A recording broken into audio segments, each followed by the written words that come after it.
नमस्कार दोस्तों, एक बार फिर से एक नए टॉपिक के साथ में आप सभी का स्वागत है।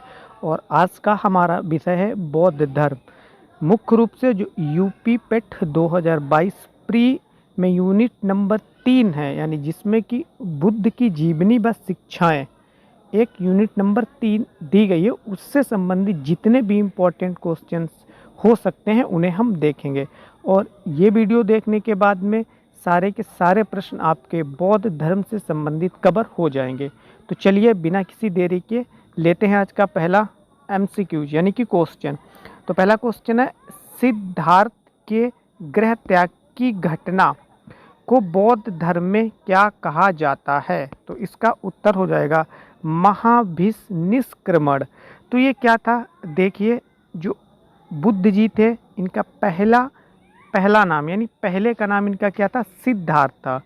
और जब इन्होंने ज्ञान की प्राप्ति कर ली तो इनका नाम क्या हो गया? बुद्ध हो गया, महात्मा बुद्ध हो गया। इससे पहले जब ये अपने राजमहल में रहते थे तो इनके साथ में कुछ ऐसी घटनाएं हुई जिनके कारण से इनका जो हृदय है वो परिवर्तित होता है और ये अपने राजमहल छोड़ने के लिए क्या होते हैं? आतुर होते हैं और एक घोड़ा के ऊपर बैठ के अपने राजमहल को छोड़ देते हैं। तो यही घटना क्या कहलाई? महाभिनिष्क्रमण के नाम से जानी गई। ठीक है, सो आई होप आपको ये भी क्लियर हो गया कि महाभिनिष्क्रमण क्या था।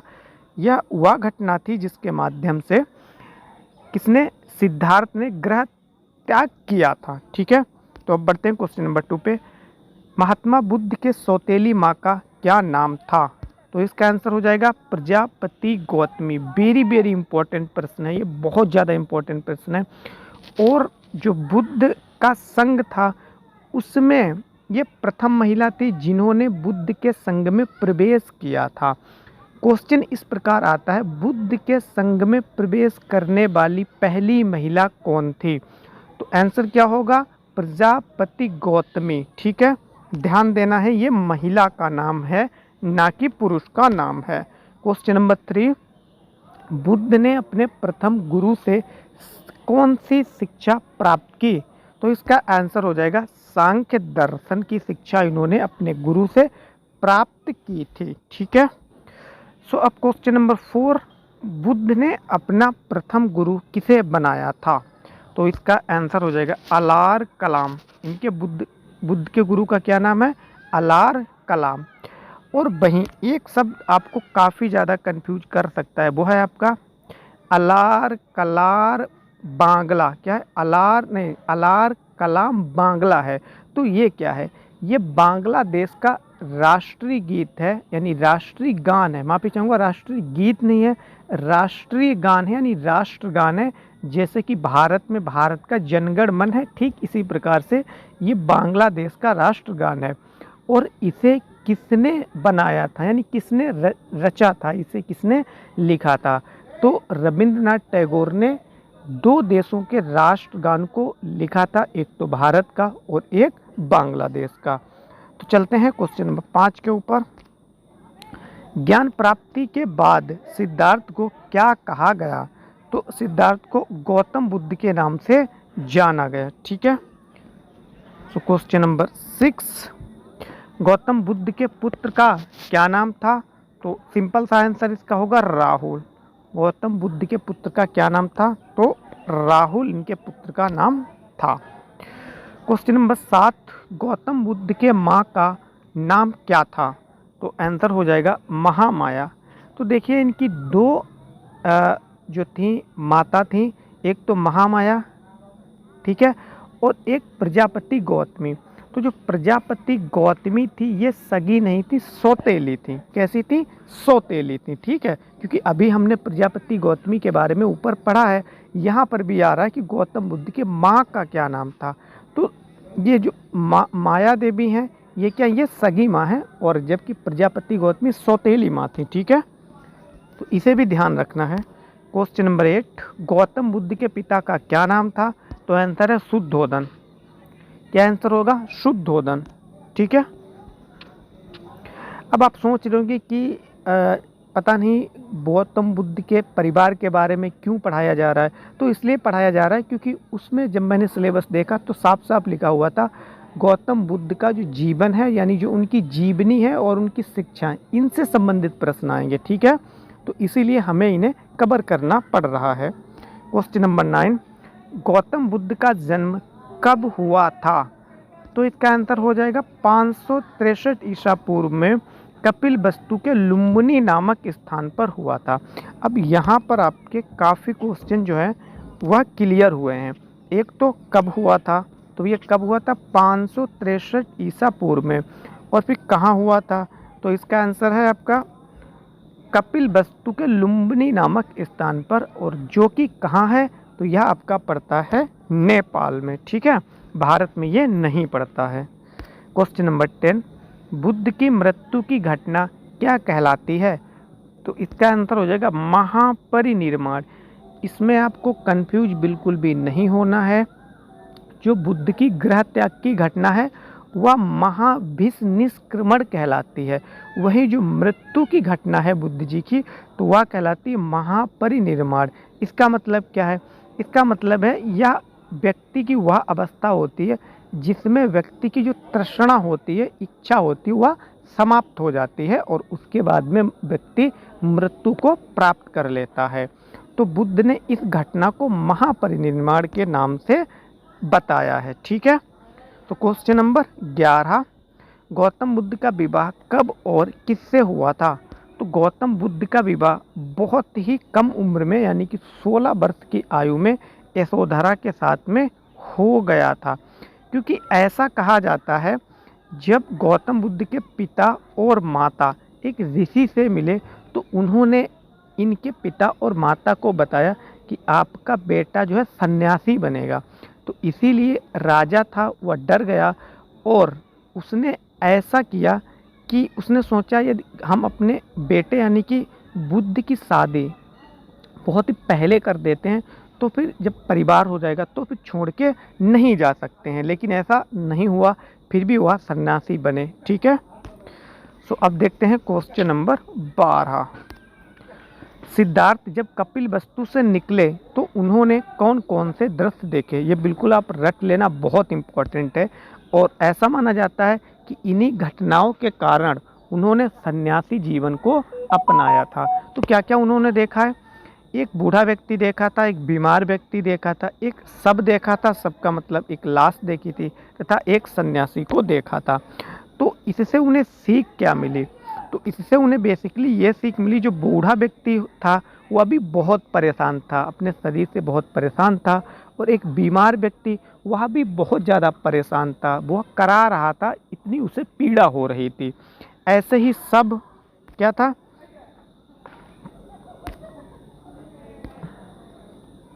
फिर क्या मिला? एक शव मिला। तो शव जैसे लोग ले जाते हैं यानी लाश को, और उसके पीछे पीछे काफ़ी लोग होते हैं। फिर उसके बाद में सबसे लास्ट में इन्होंने एक सन्यासी को देखा, और सन्यासी से बहुत ज़्यादा प्रभावित हुए ये, क्योंकि सन्यासी जो था उसके पास इतनी ज़्यादा संपत्ति न हो के भी वह खुश था। वह अपनी झोपड़ी में यानी कुटिया में आराम से रहता था और वह खुश था। तो ये चीज़ काफ़ी गौतम बुद्ध को जो है प्रभावित किया, और इसीलिए उन्होंने क्या करने के लिए निश्चय किया? सन्यासी बनने के लिए निश्चय किया। ठीक है, तो आई होप आपको ये भी क्लियर हो गया है। अब चलते हैं क्वेश्चन नंबर 13 के ऊपर। सिद्धार्थ को किस नदी और किस वृक्ष के नीचे ज्ञान की प्राप्ति हुई थी? तो इसका आंसर होगा बैसाख की पूर्णिमा की रात को। तो कब हुआ था? यानी बैसाख की पूर्णिमा की रात थी, और निरंजना, जिसे कि फाल्गु नदी भी कहते हैं, क्या कहते हैं इसे? हम निरंजना नदी कहें या फिर फाल्गु नदी कहें। ठीक है, तो बहुत इंपॉर्टेंट यार ये प्रश्न है, बहुत इंपॉर्टेंट प्रश्न है, और इस उत्तर में कम से कम कई उत्तर छिपे हैं, 5 उत्तर छिपे हैं। कैसे? तो पहले पढ़ लेते हैं फिर देखेंगे। ठीक है, तो इस क्वेश्चन को आपको बिल्कुल बहुत अच्छी तरीके से समझना है और रटना भी है। तो एक बार फिर से देखते हैं भाई, कब हुई इन्हें ज्ञान की प्राप्ति, इन्हें कब हुई? तो बैसाख की पूर्णिमा की रात को निरंजना, जिसे कि फाल्गु नदी के नाम से भी जानते हैं, के किनारे पीपल वृक्ष के नीचे सिद्धार्थ को ज्ञान की प्राप्ति हुई थी। ठीक है,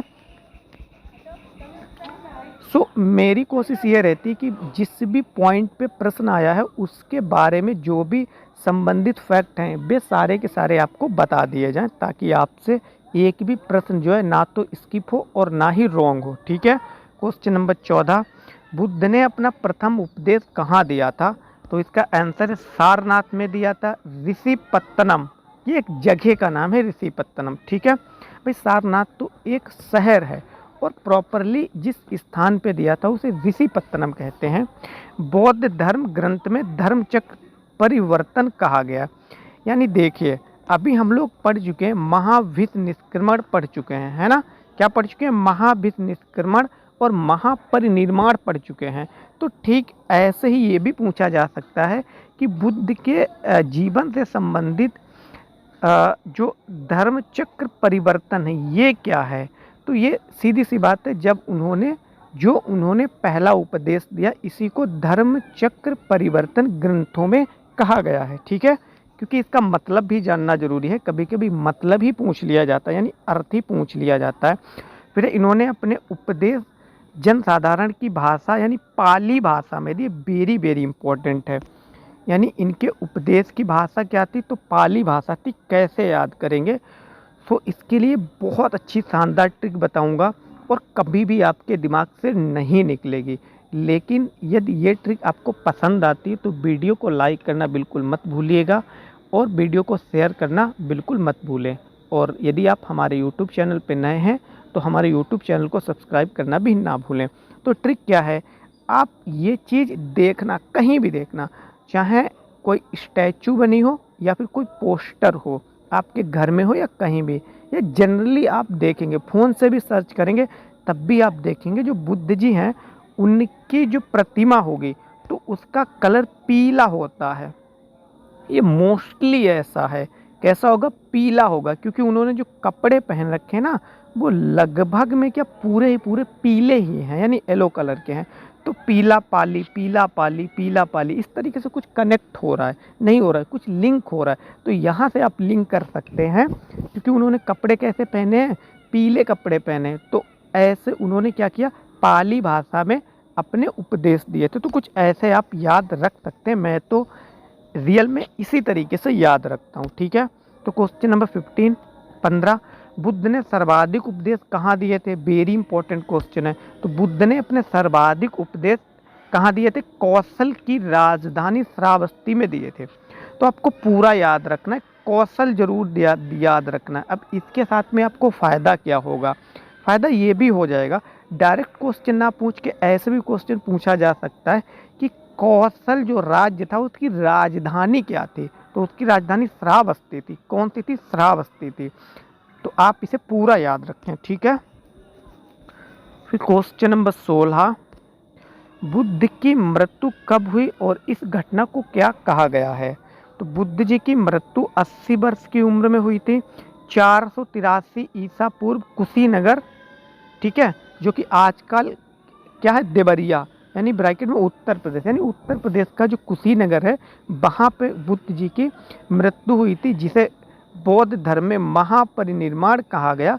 ये तो हम अभी देख चुके हैं कि जो बुद्ध जी की मृत्यु है उस घटना को या फिर उस क्रिया को क्या कहा गया बौद्ध ग्रंथों में? तो उसे महापरिनिर्माण की संज्ञा दी गई है। ठीक है। क्वेश्चन नंबर 17, बौद्ध धर्म का ज्ञान हमें कहाँ से प्राप्त होता है? तो इसका आंसर हो जाएगा, बौद्ध धर्म का ज्ञान हमें त्रिपिटक से प्राप्त होता है। किसे? त्रिपिटक से प्राप्त होता है। अब यहाँ पे देखिए, ये तो आपको पता ही होना चाहिए कि त्रिपिटक से प्राप्त होता है, लेकिन साथ में ये भी पता होना चाहिए कि त्रिपिटक है क्या, है ना? ये भी तो पता होना चाहिए। बहुत सारे जो यूट्यूब पे लोग पढ़ाते हैं तो वो सिर्फ यही बता के छोड़ देते कि भैया त्रिपिटक से बौद्ध धर्म के बारे में जानकारी मिलती है, लेकिन वो आपको तीनों ना जो त्रिपिटक हैं, तीनों पिटक हैं, वो आपको नहीं बताएंगे। लेकिन मैं यहाँ पे आपको तीनों पिटक भी बताऊंगा। तो कौन कौन से? एक तो सुत पिटक है, एक तो अभिदम्भ पिटक है और एक तो विनय पिटक है। यहाँ पे है इसमें जुड़ गया है, लेकिन इसमें जुड़ा नहीं है। एक बार फिर से बता देता हूँ, विनय पिटक। क्या नाम है? विनय पिटक, इसका विनय पिटक नाम है। और नंबर 2 वाले का सुत पिटक और लास्ट का है आपका अभिधम्म पिटक। तो विनय पिटक क्या है? ये विनय पिटक क्या है? तो देखिए, जो बौद्ध धर्म है उसका प्रचार और प्रसार करने के लिए जो भिक्षु होते थे उनसे संबंधित जो भी नियम थे वह विनय पिटक के अंतर्गत ही वर्णित किए गए थे। यानी यदि क्वेश्चन है कि विनय पिटक किससे संबंधित है, तो सीधा सा आंसर हो जाएगा जो बौद्ध धर्म में भिक्षु थे उनके नियम विनय पिटक में दिए गए थे। तो देखिए आपने यहाँ से कितने क्वेश्चन कंप्लीट किया, यानी कितने क्वेश्चन के आंसर आपको मिले हैं। ठीक है, सो फ्रेंड्स वीडियो आपको पसंद आती है सो लाइक बिना कहे करें। ठीक है, क्वेश्चन नंबर 18 बौद्ध धर्म त्रिरत्न है वो कौन से हैं? यानी देखिए ऊपर हमने क्या पढ़ा है, ऊपर हमने पढ़ा है त्रिपिटक, अब यहाँ पे त्रिरत्न कह रहा है कि त्रिरत्न क्या है। तो त्रिरत्न क्या है? तो त्रिरत्न आपका बुद्ध धम्म संघ, ये बिल्कुल मत भूलना, त्रिपिटक और त्रिरत्न। ठीक है, क्वेश्चन इतना ही पूछ लिया जाता है कभी कभी कि त्रिरत्न किस किस धर्म से संबंधित है, तो बौद्ध धर्म से संबंधित है। और त्रिरत्न में क्या क्या आता है? तो बुद्ध धम्म और संघ। ठीक है, क्वेश्चन नंबर 19 सर्वाधिक बुद्ध मूर्तियों का निर्माण किस शैली के अंतर्गत किया गया है? अब यहाँ पे देखना आपके कितने क्वेश्चन कंप्लीट होते हैं। तो आंसर है इनका, इन मूर्तियों का निर्माण गंधार कला शैली में किया गया था। किसमें किया गया था? गंधार कला शैली में किया गया था। लेकिन बुद्ध की प्रथम मूर्ति मथुरा कला शैली के अंतर्गत निर्मित हुई थी। दोनों फैक्ट वेरी इंपॉर्टेंट है।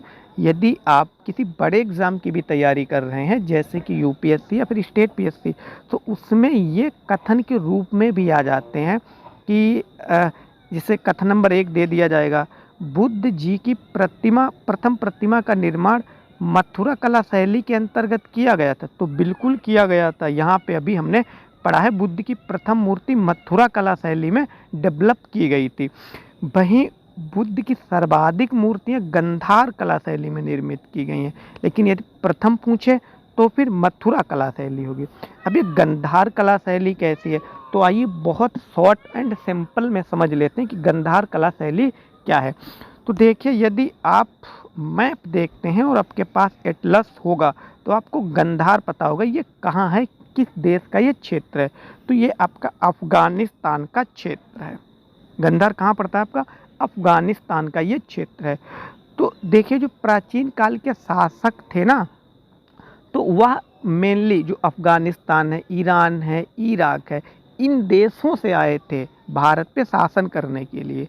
तो बेसिक सी बात है, जब ये वहाँ से आए थे तो इस शैली को कहाँ से लाए थे? अपने ही क्षेत्र से लाए। और जब भारत में वह रहने लगे तो भारत में भी इसका क्या हो गया? प्रचार और प्रसार हो गया। तो इसी कला शैली को हमने क्या नाम दे दिया? गंधार शैली नाम दे दिया, क्योंकि ये गंधार वाले इलाके में ही प्रचलित थी। ठीक है, तो मथुरा कला शैली तो आप सभी लोग जानते ही होंगे। ठीक है, तो क्वेश्चन नंबर 20 बौद्ध ने किस मार्ग का उपदेश दिया? तो बौद्ध धर्म में या फिर बुद्ध जी ने मध्यमा मार्ग का मतलब है मध्यम, जो मीडियम पाथ का उपदेश दिया था कि हमें कौन सा रास्ता अपनाना चाहिए। तो मीडियम पाथ अपनाना चाहिए, मध्यम मार्ग। और अब ये है क्या?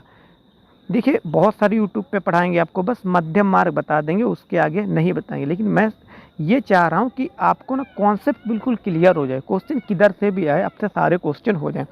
तो मध्यम मार्ग ये है। देखिए, सिंपल सा मैं आपको समझाने के लिए प्रयास कर रहा हूँ, ट्राई कर रहा हूँ। ठीक है, क्या है? तो एक सेकंड थोड़ा सा रुके, मैं मिटा लेता हूँ। ठीक है, आप समझते हैं। देखिए, जो जैन धर्म है तो वह बहुत ही ज़्यादा क्या है?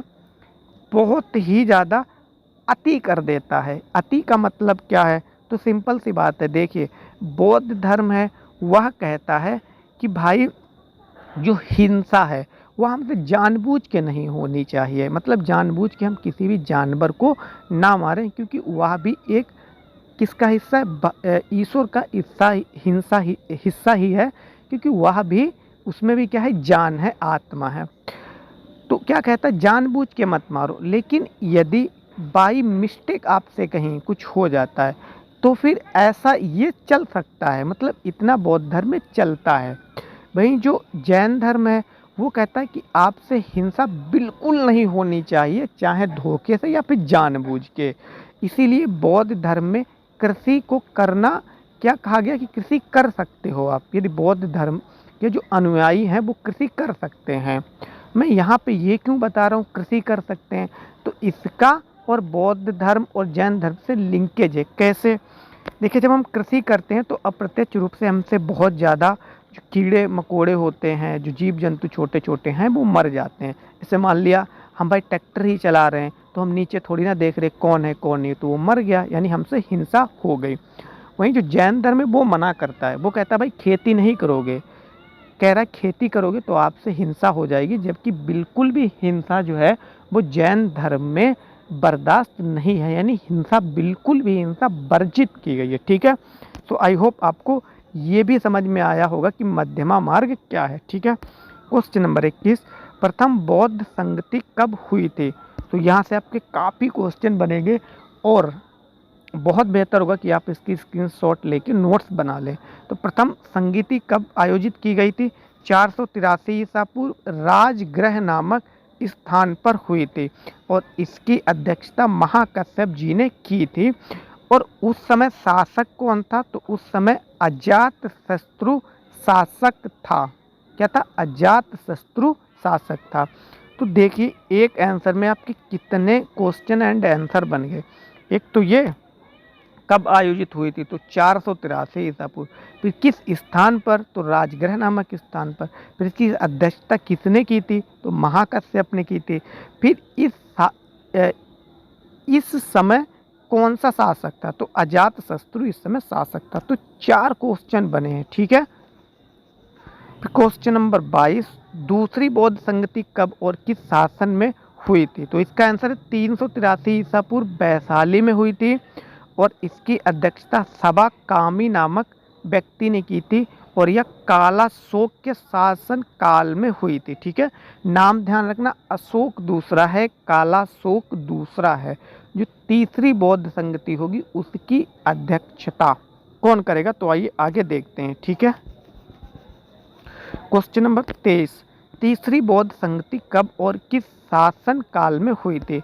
तो तीसरी बौद्ध संगति 255 ईसा पूर्व पाटलिपुत्र में हुई थी, जो कि आजकल का पटना है, जिसे हम पटना कहते हैं। और इसकी अध्यक्षता मोगली पुत्र ने की थी। और इस समय शासक कौन था? तो इस समय शासक था आपका अशोक। कौन था? अशोक शासक था। तो यहाँ पे फिर से आप देखिए थोड़ा सा, क्योंकि वहाँ पे काला अशोक है, यहाँ पे अशोक है। ठीक है, जो इस अशोक की बात हो रही, ये कौन सा अशोक है? तो ये मौर्य शासक का जो अशोक है वो है। ठीक है, और यहीं पे ये अशोक और ये अशोक दोनों अलग अलग हैं। ठीक है, तो यहाँ पे आप जरूर ही ध्यान रखें। तो क्वेश्चन नंबर 24, चतुर्थ बौद्ध संगति कब हुई तथा किस शासन काल में हुई थी? तो इसका उत्तर है प्रथम शताब्दी कुंडल वन में हुई थी और इसकी अध्यक्षता वासुमित्र और अश्वघोष ने की थी।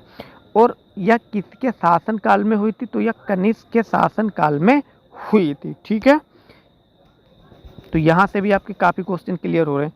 अब आज का लास्ट क्वेश्चन यानी क्वेश्चन नंबर 25, वैशाली में भगवान बुद्ध ने क्या चीज़ की शिक्षा ली, यानी किस चीज़ की शिक्षा ली? तो वैशाली में भगवान बुद्ध ने सांख्य दर्शन की शिक्षा ली थी। किसकी? सांख्य दर्शन की शिक्षा ली थी। ये क्वेश्चन हम पहले भी पढ़ चुके हैं। सो फ्रेंड्स, ये थे बौद्ध धर्म से संबंधित बहुत ज़्यादा इम्पोर्टेंट 25 क्वेश्चन, और आगे के जो भी इम्पोर्टेंट क्वेश्चन है उन्हें हम कवर करेंगे नेक्स्ट वीडियो में। सो फ्रेंड्स, ये वीडियो आपको पसंद आती है सो बिना कहे हुए वीडियो को लाइक करें और अपने दोस्तों के साथ में शेयर करें। और यदि आप हमारे यूट्यूब चैनल पर नए हैं तो हमारे यूट्यूब चैनल को सब्सक्राइब करना ना भूलें। साथ में आपके ग्रुप में जितने भी दोस्त हैं, यदि वो किसी भी एग्ज़ाम की तैयारी कर रहे हैं तो जीएस के लिए आप हमारे चैनल को सब्सक्राइब कर लें। वीडियो देखने के लिए आप सभी को बहुत बहुत धन्यवाद।